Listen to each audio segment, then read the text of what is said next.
Galerinha, nós vamos ver agora a respeito do nascimento das doutrinas sociais. O que é doutrina? Doutrina é um direcionamento, tá, para alguma coisa. Então, olha só, serve como influência para algo, tá? Então, vamos entender isso da melhor maneira. Olha só, as doutrinas sociais, elas surgem no contexto da percepção de que as ideias do liberalismo clássico, quais são essas ideias do liberalismo clássico? A razão, a ciência e o progresso não haviam já no século XIX vencido a exploração do trabalho e a pobreza. Difícil, né? Esse termo. Vou descrever melhor para vocês. O que quer dizer isso? Então, olha só. Liberalismo clássico, baseado nos ideais iluministas. Razão, né? Baseados na razão. Ou seja, razão igual à ciência que está aí do lado. Olha só, para ser mais preciso, progresso. O que está escrito na bandeira do nosso país? Ordem e progresso. Então, olha só, vai haver uma crítica de que essas ideias aí, né, do progresso, elas, voltadas aí nos ideais iluministas, os iluministas diziam que as nações, os países só iriam progredir se adotassem, por exemplo, o sistema republicano. E se adotassem o sistema capitalista. Olha só que vai haver uma crítica no sentido da exploração do trabalho e da pobreza. Ou seja, houve uma mudança baseada aí na razão, na ciência, no progresso, né? Muitos países adotaram esses ideais, porém a pobreza continuou existindo, que é a desigualdade social, e a exploração do trabalho. E aí vão surgir doutrinas que vão criticar essas temáticas, vão criticar, por exemplo, o capitalismo. E é isso que nós vamos ver em melhor e maiores detalhes a partir de agora. Olha só, vão se destacar, gente, 3 teorias. Socialismo utópico é o primeiro deles. Eu vou explicar por partes, então, esses 3. O que é o socialismo utópico? O que é a utopia? Utopia é algo que a gente projeta, que a gente sonha, que tem como ideal, porém, ele não se concretiza na sua finitude, ele acaba não se concretizando.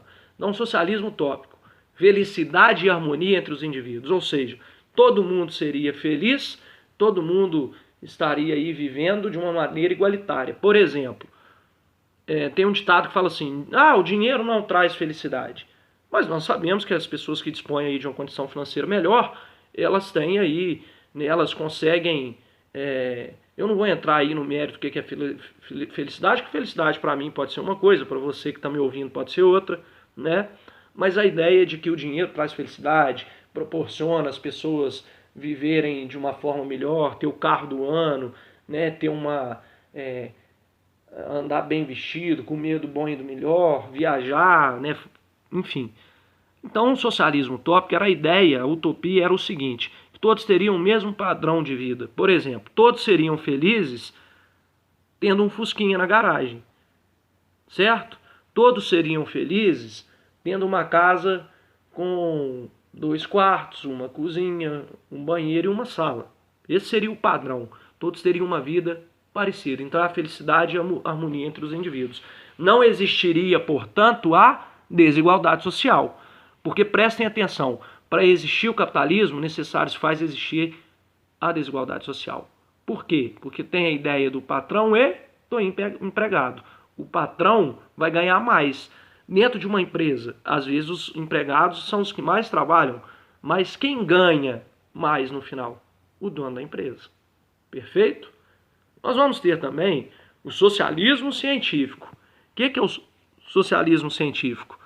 Análise crítica e científica do próprio capitalismo. Ou seja, os sociólogos vão estudar e vão chegar a uma concretude de que o capitalismo ele gera a desigualdade social, conforme eu acabei de mencionar aqui. Perfeito? E, por fim, o anarquismo. O que é o anarquismo? Anarquismo significa ausência de governo. As pessoas iriam se autogovernar. Ok? E aí, nós vamos ver isso, olha só. Socialistas utópicos, nós vamos ver em maiores detalhes agora. Eu vou detalhar para vocês o significado de cada um deles. O socialismo utópico, eles propunham mudanças para obter uma sociedade mais justa e igualitária, conforme eu disse. Eles criticavam a exploração e a pobreza do povo, porém não questionavam a divisão de classe e a propriedade privada. Então, olha só, eles criticavam as pessoas serem exploradas, criticavam a pobreza, entretanto, não questionavam a divisão de classes. E aí, a divisão de classes é que vai gerar isso. Essa é a falha deles. Porque olha só, se existe uma divisão entre classe A, classe B, classe C, classe D, classe E, aquele que está na classe A, ele obviamente tem uma vida melhor do que aquele que está lá na classe E, correto? Então a divisão social é um problema, ela gera desigualdade. Então olha só, eles buscavam por mudanças na sociedade, e aí agora nós vamos ver a respeito de alguns socialistas, tá? Saint-Simon, 1760 a 1825, então ele viveu aí de 1760 a 1825, ele defendia o lucro desde que fosse investido para o bem de todos na sociedade. Ou seja, ele propunha que, por exemplo, o dono da fábrica ele gera emprego, correto?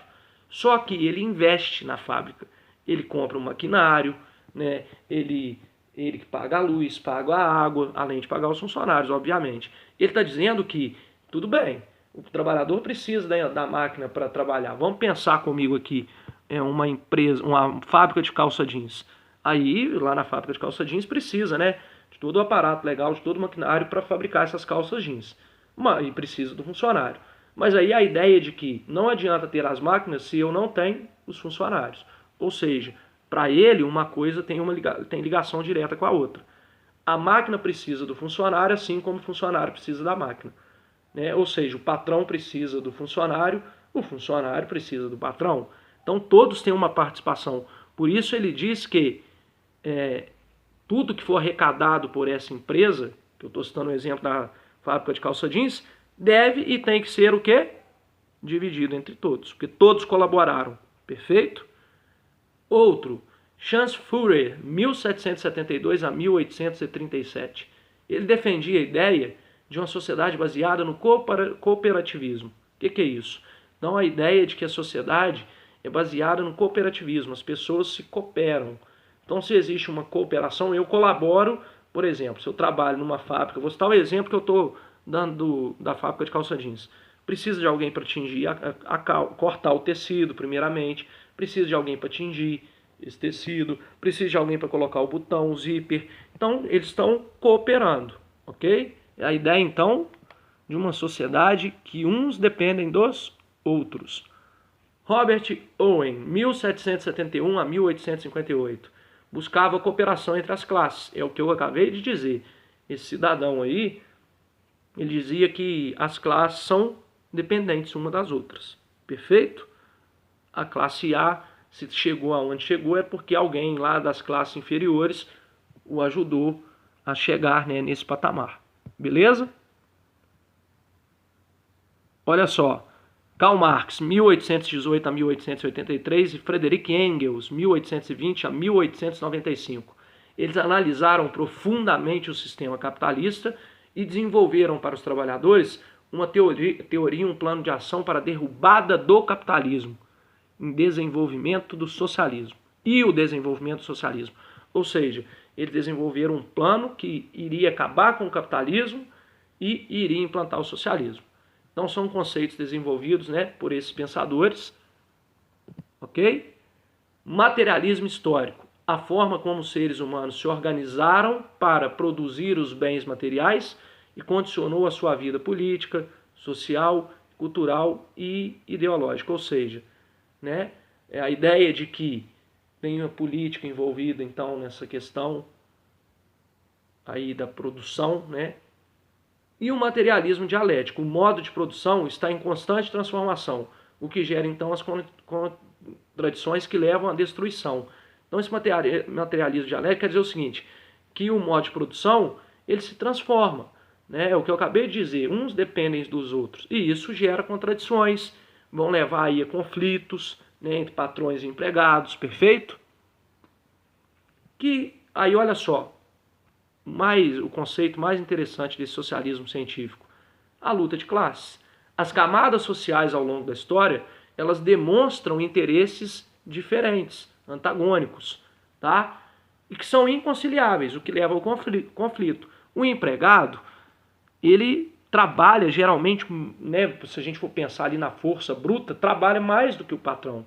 Mas a ideia é que o patrão vai dizer o seguinte: ah, mas quem investiu o capital na empresa fui eu. Quem comprou o maquinário fui eu. Então eu tenho que ganhar mais.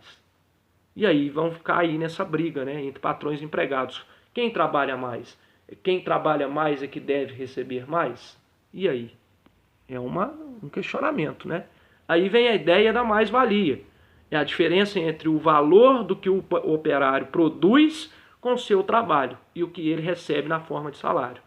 Será que todo trabalhador recebe de acordo com o que ele produz? Com certeza não, gente. Podem ter certeza que não. Tá? Se a gente for pensar, a ideia da mais-valia que eles defendiam, ou seja, eu tenho que receber de acordo com aquilo que eu produzo. E aí vem a Revolução Proletária, defesa do ideário que, para conseguir uma sociedade, olha aí, ó, para conseguir uma sociedade sem classes, necessitava-se de uma revolução socialista.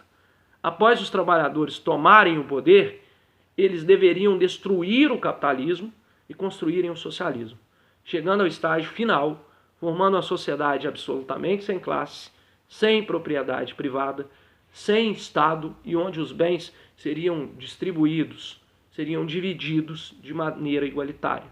Quando isso acontecesse, seria a etapa final, que seria o comunismo. Ok? Então, olha só, uma sociedade sem classes. Perfeito? E aí os trabalhadores iriam tomar o poder, né? Acabando então com o capitalismo, que o capitalismo existe porque existem as classes sociais, e aí eles chegariam ao estágio final, né? Que seria então essa ideia, né, do Estado onde os bens seriam distribuídos e divididos de maneira igualitária. Não existiria então ricos e pobres. Seriam todos aí, teriam todos o mesmo estilo de vida, o mesmo patamar de vida. Ok? Aí vem a ideia do anarquismo, que vai surgir no século XVIII, defesa de uma sociedade sem forma de autoridade, sem classes, inexistência do Estado, então eles se auto-iriam governar. Tem muita gente que fala o anarquismo, falam que é bagunça, né? É a ausência de governo. Livre associação de trabalhadores, então eles iriam ali participar de sindicatos, associações, conjuntamente iriam deliberar, criar as regras, criar as leis. Essa é a ideia do anarquismo. Superação de qualquer autoridade, seja igreja, família, dentre outros. O anarquismo, então, é o que eu disse, iria ser a lei maior. Perfeito? Espero que vocês tenham entendido. Qualquer dúvida, como sempre, estou ao inteiro dispor de vocês. Espero que vocês tenham aí compreendido essas doutrinas sociais.